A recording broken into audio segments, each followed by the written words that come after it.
Oh,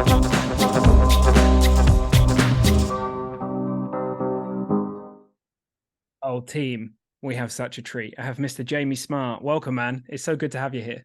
Yeah, it's great to be here. Great to see you, Sam.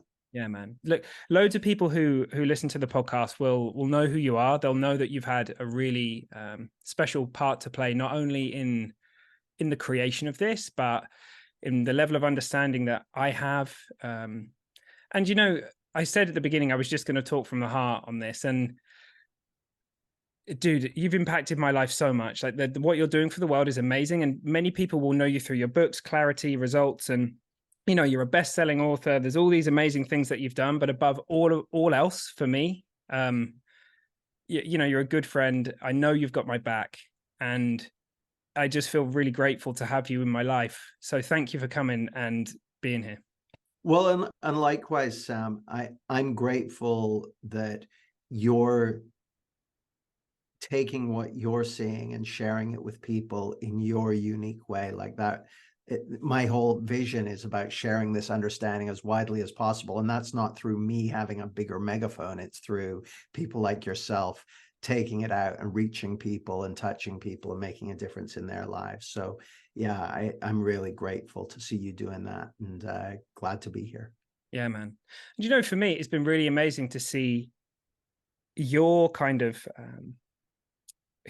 I was going to say growth, and I don't know if I like that word, but you're like evolution over the course of the few years I've known you. Yeah, the stuff that you're kind of like talking about and how you're sharing this and understanding, because I know that you've been sharing, the principles behind Clarity since 2009, 10. Yeah. Yeah.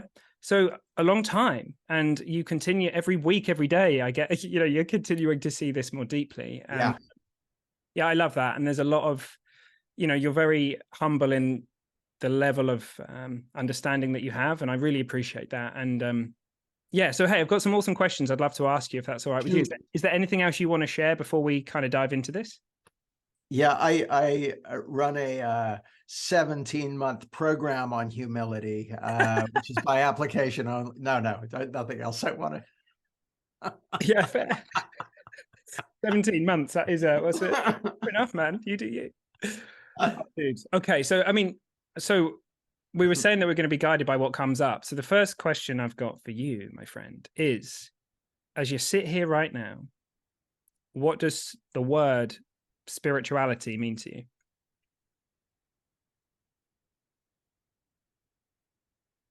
Yeah, what a great question. And if it's okay with you, I'll kind of talk my way into it. Yeah, go for it. When I was a younger man, the word spirituality meant hippie nonsense. It's like it didn't mean anything at all to me. Not only did I not have a sense of it, I wasn't interested in it. I didn't, it just looked like, religion or something, or belief systems or something like that. And then I kind of hit a rock bottom with alcoholism and was kind of brought to my knees in that respect, and started going to a 12-step program. And I was kind of doing that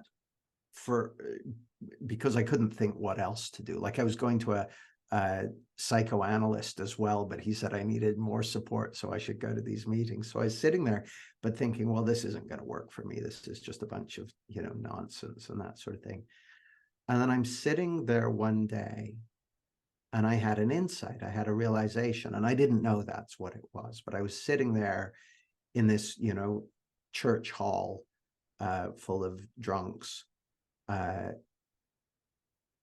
it suddenly occurs to me, because I was always pretty intellectually bright, right? Like I was a good student and that sort of thing. So I'm sitting there in this church hall. It suddenly occurs to me, oh, even though you know everything and you're always right, maybe this could work for you anyway. Even though you're convinced this isn't going to work, maybe it could work anyway. Like, maybe there's something you haven't seen. Maybe there's something you don't know that could work, even though you know it can't.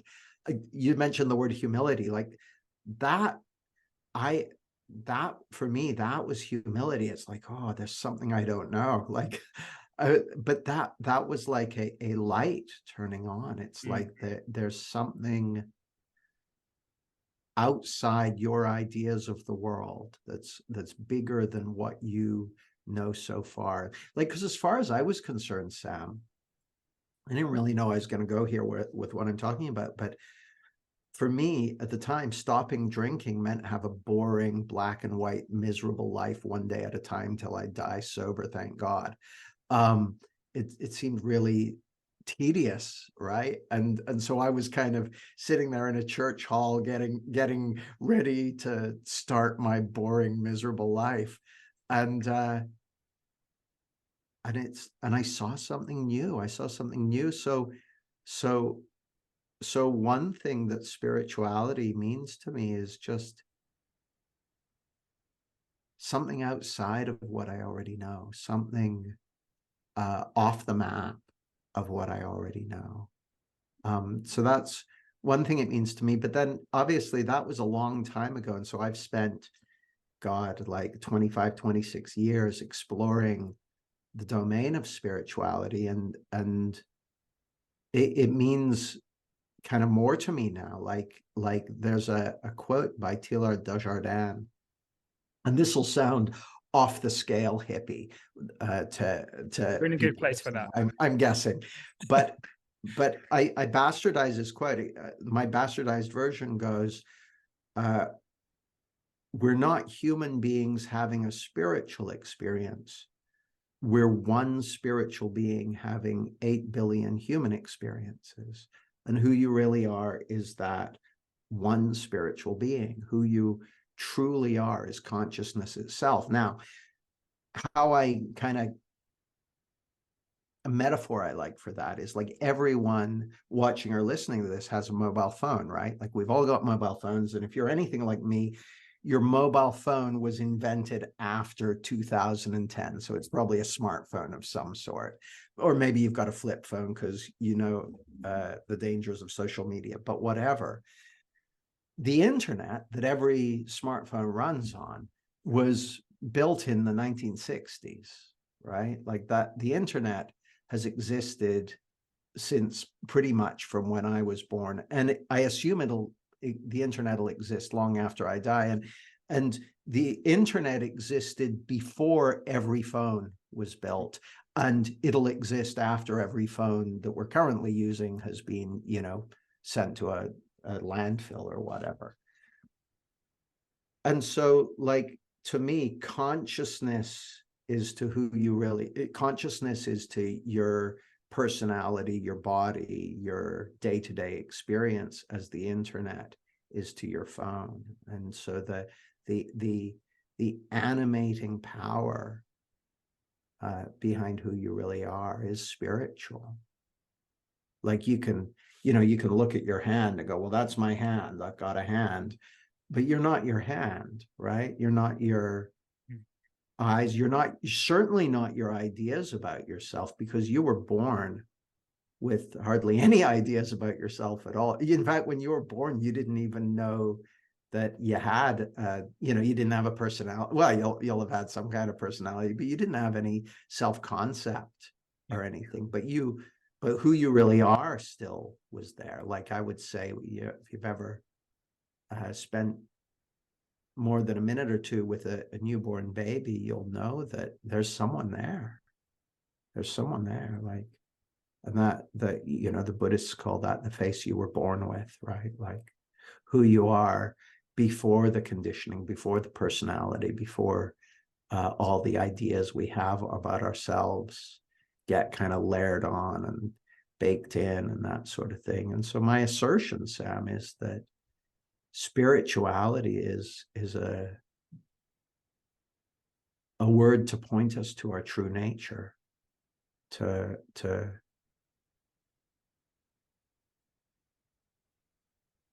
point us to the domain of who we really are and what's really going on here.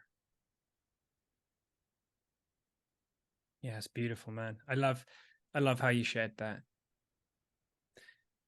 And I know that a lot of people who listen to this, they'll have heard me say over and over again, you know, life works from the inside out. And I think often people get caught in this inside thing. They go inside my body, inside my brain. And what It's I in love, my kidney. yeah, there it is. And what I love about what we've just shared is the feeling of it, man. The feeling of going, because we're talking about inside life, inside who you really are, inside, you know, words don't really do it justice, right? But that's what you're pointing at, right? Yeah, yeah. You know, I've heard you and I are both very familiar with the work of Sydney Banks, the guy who first kind of articulated the inside out understanding. And I heard him say once, he said, you know, inside isn't inside your body or your thinking or that. He said, it's deep within your soul. That's where inside is. It's deep within your soul. It's before our thoughts and ideas about ourselves. It's before our body or our personality. It's before our, you know, conceptualizations of past and present and future. It's before the world of form, you know, it's deep within your soul. It's deep. And if people don't like the word soul, it's what's residing at the heart of your being. It's another way of talking about it is, you know, the consciousness within. There are all kinds of different ways of talking about it. You know, all different traditions have different ways of talking about it and stuff. But that's what within is. It's deep within your soul. It's at the heart of your being. It feels worth mentioning because people often kind of reach out to me and say, I don't understand it yet. I don't get it. And I just love people to know that, you know, your intellect, it ain't going to get this. It doesn't work like this is I mean, even the word feeling, I'm not sure. I mean, that's kind of feels closer, like it's a feeling, a knowing. But even like all those things, there's something about this space that I find, for me, man, I feel like when I fall into that deep space, when we're hanging out or when I'm hanging out with clients or whatever, it's almost a little bit like I'm deep beneath the waves. The air's a bit thicker. I can hear the turbulence up top, maybe, or I know it's kind of there somewhere, but I've just dropped into this other state of consciousness. It's kind of home, and the fact that that's always there, waiting for us to just kind of recognize it, to kind of see it, is, I mean, that's made such a difference to my life. So I really resonate with what you're sharing. It's really beautiful. I love the way you put it, Sam. It's like deep beneath the waves. That really, yeah, that really resonates for me. And there's a way that I think about it. I was talking to my dear friend and mentor and colleague, Jan Chipman, and we were talking about, like, she and I both love listening to Sid Banks recordings and reading his books and that sort of thing. And we were talking about that. And she said, yeah, he just makes it really easy for me to listen to my true self. That really struck me, and how that's kind of evolved for me in how I think about this work and what we're talking about. What I do is, when I'm working with clients or you know, in our conversation with each other, you know, there's that word namaste, which means something along the lines, roughly translated, is the divinity in me recognizes the divinity in you. And when you're in that place in you and I'm in that place in me, there's only one of us. Well, how it looks to me these days, Sam, is like my job in a way is to be a kind of mirror that can reflect a person's true self back at them. It's to be, God, it sounds really poncy when I put it like that, but like my aim is to kind of be a mirror that someone can catch a glimpse of who they really are in. And you know, you talked about the feeling. My take on it is that the feeling you're talking about, pointing to, kind of describing falling into, is what it feels like to remember who you really are. And that my experience is that there's just huge benefit in that. And that at a deep level, each one of us knows that there's huge benefit in that, because that's on what one level, this will sound like a bold assertion, but that's what everyone's up to. Everyone's looking for, is searching to remember who they really are. And often they're looking in places that are less than ideal. Like that's what people are looking for in, drugs and alcohol and chocolate and shopping and all the other places we can look. But also that's a lot of times what people are looking for in, success or validation or recognition or status or whatever. And it's innocent, we're all doing our best based on, or doing what makes sense based on how the world looks to us. And that's a beautiful answer. It strikes me in this moment that our hello is a bit shit compared to the meaning of namaste, isn't it? But I love that, man. I love that. So you may have already answered this question, but I'll ask it because maybe not. It's when did you first begin to wake up?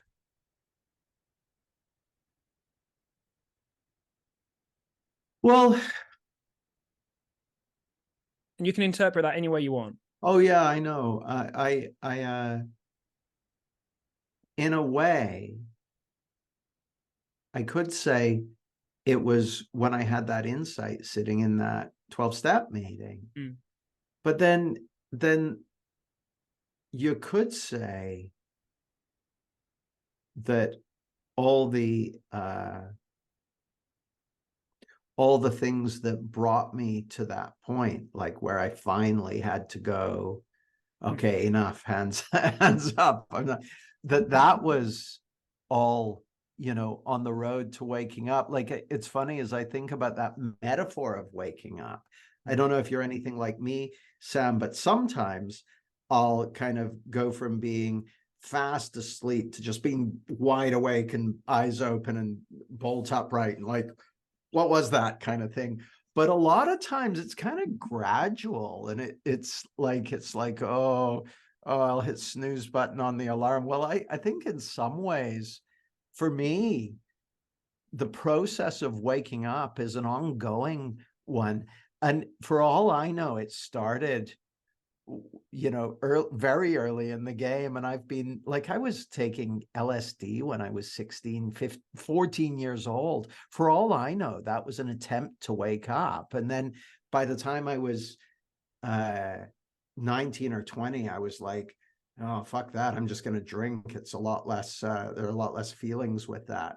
But so for all I know, I was kind of waking up and hitting the snooze button when I was 14. And, there's a degree to which I'm still waking up, and there's a degree to which I'm still hitting the snooze button and go, yeah, not today. Not today. It seems to be, for me anyway, it seems to be more of a process than an event. But I know in terms of the principles that I'm so passionate about sharing,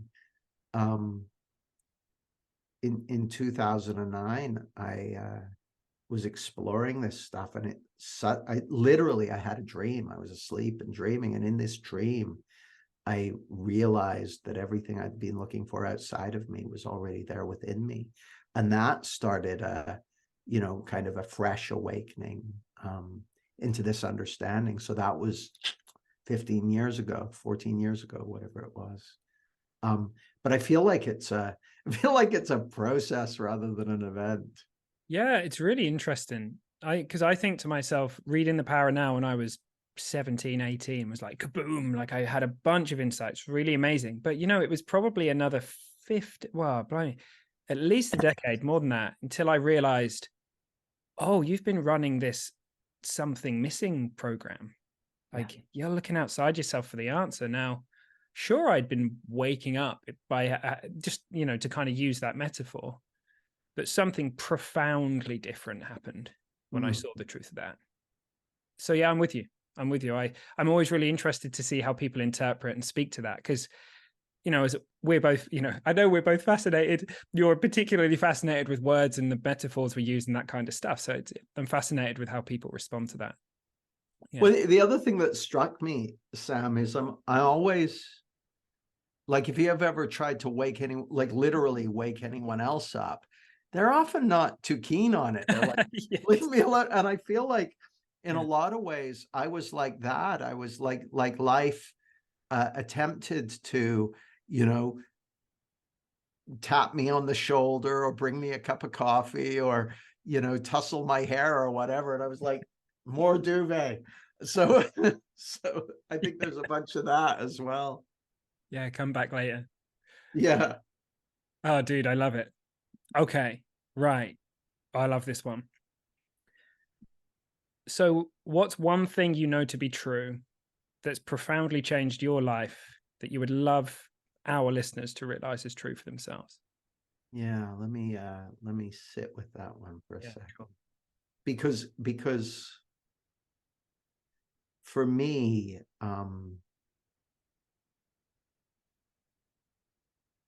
while I've had lots of realizations, the only one worth sharing will be one that I know to be true right now. Yeah. So can you ask me the question again so I can just really hear it? Absolutely, my pleasure. So, what's one thing that you know to be true that has profoundly changed and impacted your life that you would love our listeners to realize is true for themselves? Yeah, so one thing I know for sure is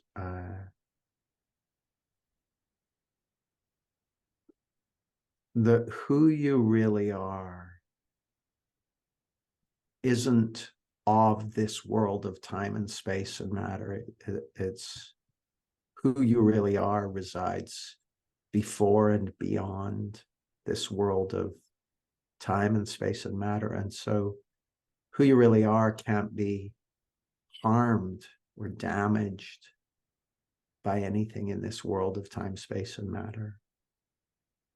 And who you really are can't be helped or enhanced in any way by anything in this world of time, space, and matter. And that's not to say that there aren't things worth, you know, doing or creating or achieving. And it's not to say you shouldn't wear a seatbelt or avoid, I don't know, running with scissors or whatever. Like I'm a big actually, like, in the world of physical stuff, I'm a big fan of learning things like self-defense and swimming lessons and stuff like that. Like that makes sense to me. But who we truly are is not vulnerable to anything in this world, can't be harmed or helped, doesn't need anything from this world. And when you realize that for yourself, like we each have an innate capacity for realization, for insight, like it's built in. And so this thing that I'm saying, I don't need anyone to believe it or anything like that. It's more like you could catch a glimpse of that. Like if what I'm saying is true, you could catch a glimpse of it for yourself, and you catch a glimpse of that, that'll do something for you. So yeah, that I would love for anyone to catch a glimpse of that. Now, here's the thing. I've realized that for myself, Sam, and that has made a profound difference in my life.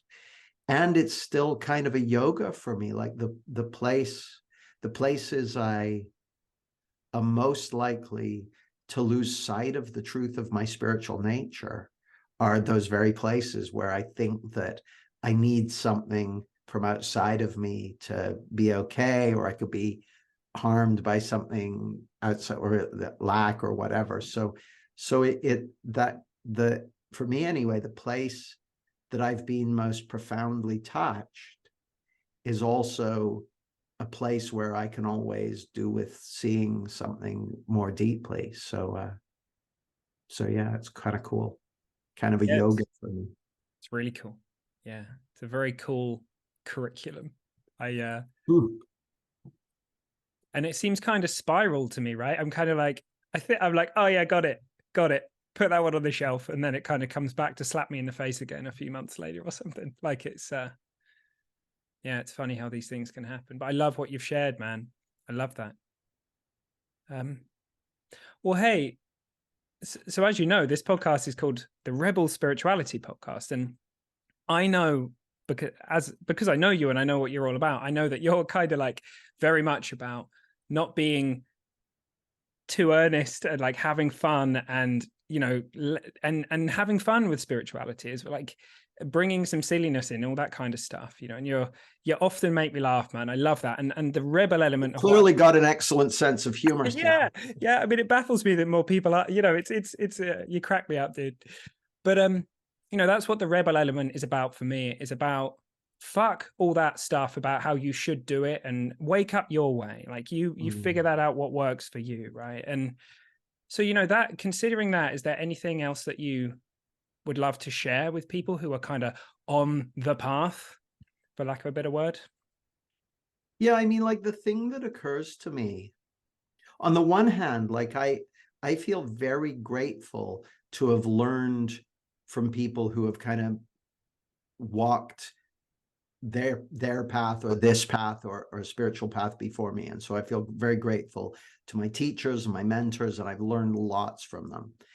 And it's so tempting to think that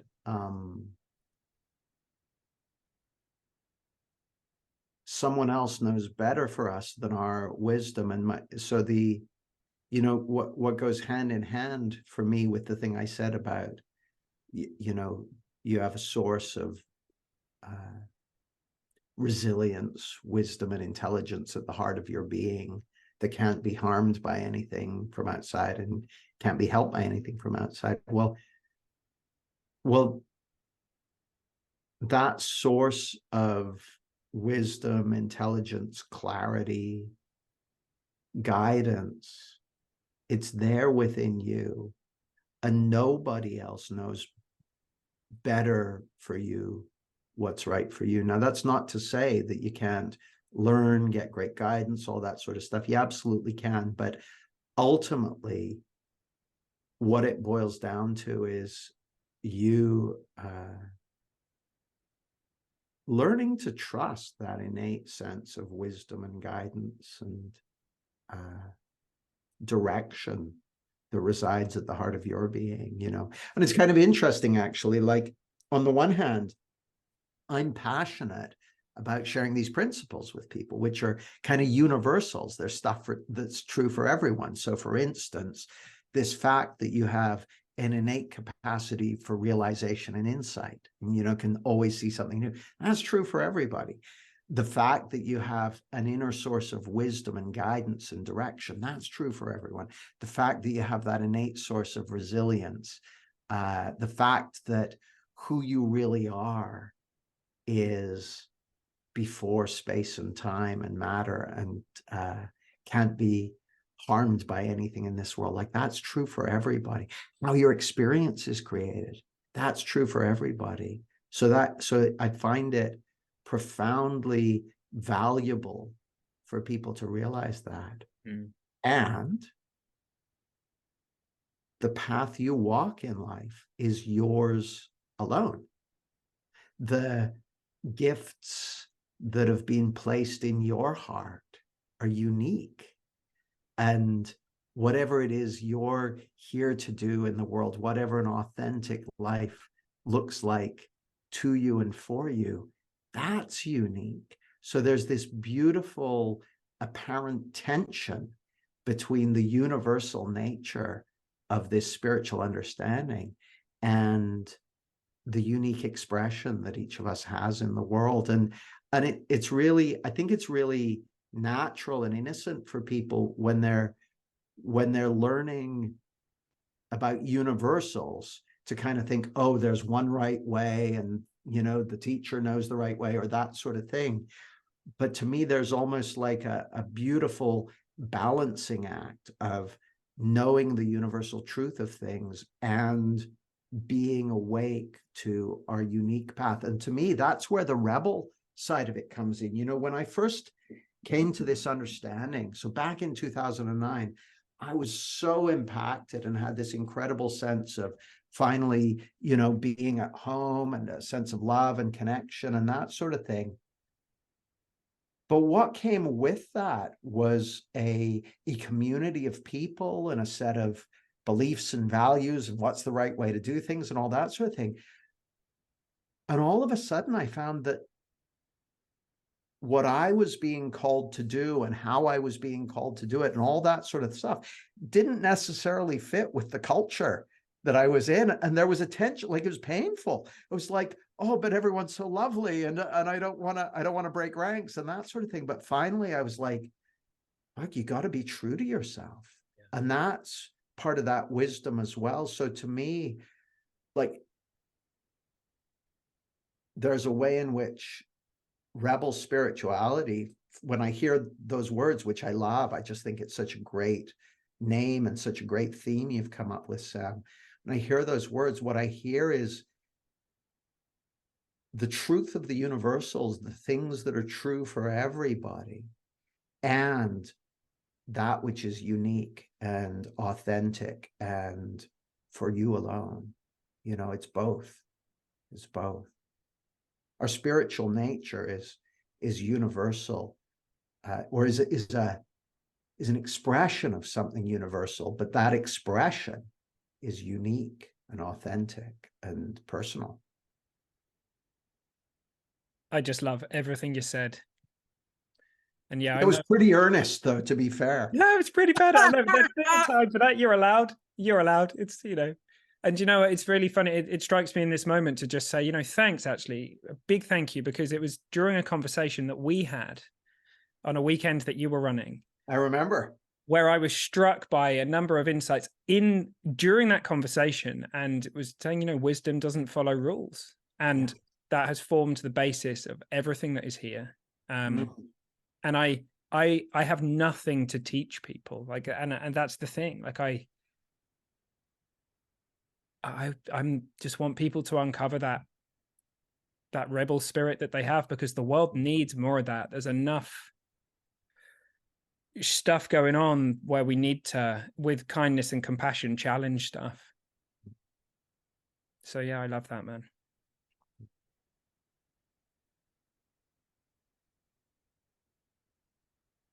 Beautiful.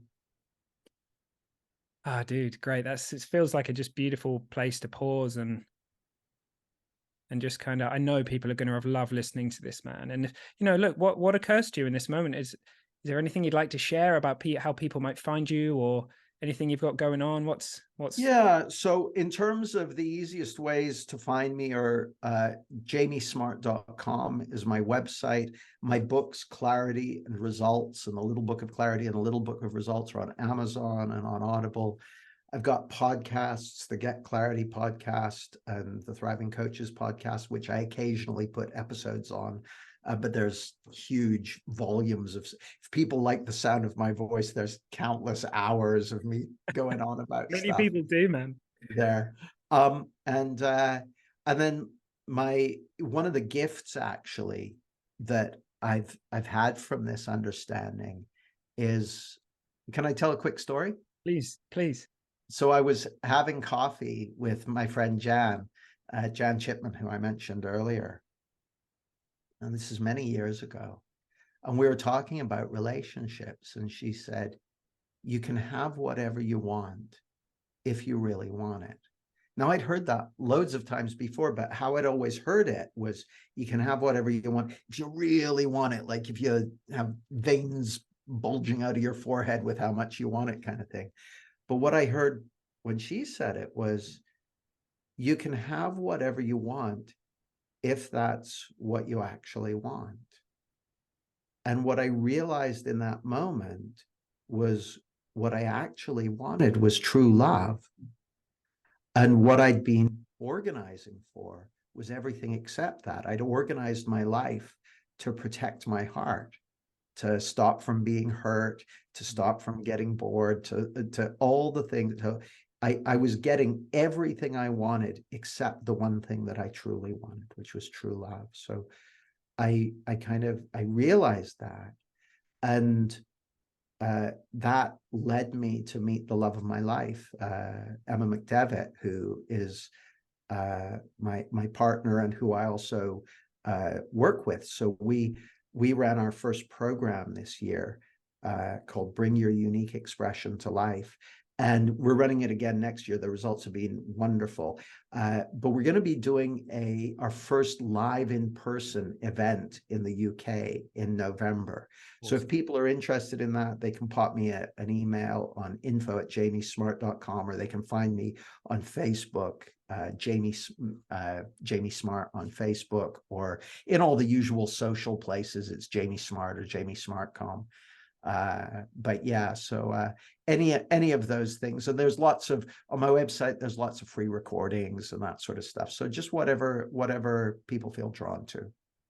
Yeah, I would just implore people to go and explore your books and all those things, and go hang out with you in person, because you're a true gent, man, a rebel, and a real, a rebel in this field. I really respect that. And yeah, thanks again for coming on, man. I won't say it again because it might get silly, but yeah.